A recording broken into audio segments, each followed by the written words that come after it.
Hello everybody. So my dear friend Lil Beasley, one of the greatest event promoters in the USA, my dear friend, and he asked me plenty of questions, and today we're going to discuss at least one of them. So the question is, why did we come to this world? Well, obviously we can talk about it for a very, very long time, but to give you just the idea or a simple answer, why did we come to this world? It's called to rectify our traits, rectify our bad traits. Because if you'll be complete, your soul will not have to be here again. You're here for a reason. So it's basically two things. One is to rectify our bad trait, to fix. And secondly is to distribute and to publicize the light of God in the world. Don't study for yourself, share with others the wisdom of the Bible, the wisdom of Torah. But it needs to be simultaneously. First, one has its obligation for each and every one of us to find out what is our duty. What is my role in this world? Why did I come to this world? Number two, if the purpose is to live, why we die? People says, the purpose is to live, to have fun. So why we die at the end? If the purpose is to die, why we live? If there is no continuity, so why to work so hard? I can just spend my time on the beach and have fun all the time. Why to do great mitzvot, good deeds, kindness, helping other? How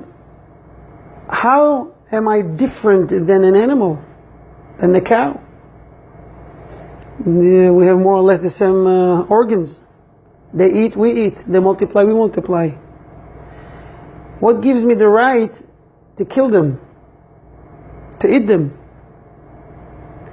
Definitely, there's very interesting answers. We'll try to answer the first one at least today.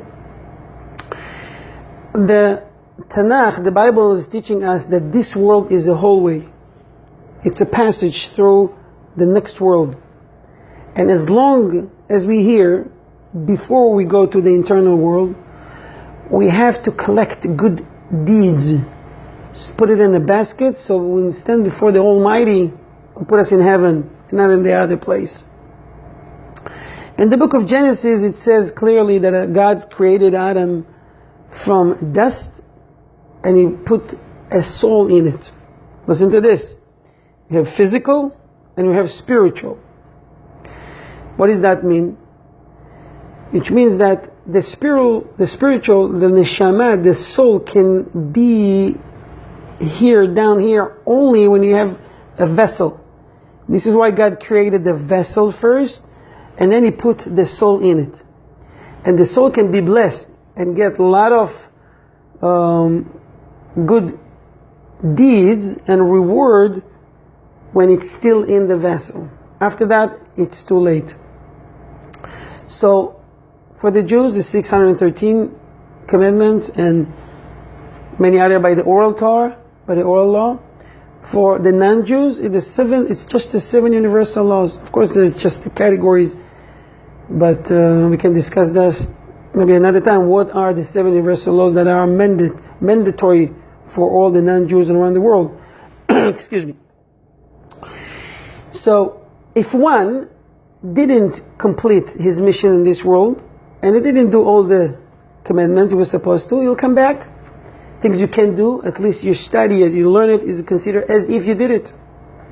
If you did a lot of sins, mistakes, and you didn't rectify it here in this world, in the Shema, when the soul was still in the vessel, you'll go stand before the Almighty after who knows how many years, and then God will have to bring you back for your own good.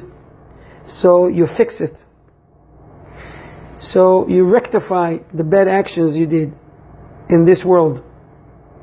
How would you know? This is for another video. But just to give you the taste, everything that you do in this world which is against the Bible, you should know it's a sign for you. It's something here that you have tendency to do. You come back to fix. You do that, you complete your mission in this world. God put you here because He wants to give you only good. God is the ultimate good. And He wants to give you all, but He wants you to earn it. Not to feel like a beggar, like a homeless, a beg for reward. God says you earn it, it's yours, you enjoy it, and you do it in this life, in this time.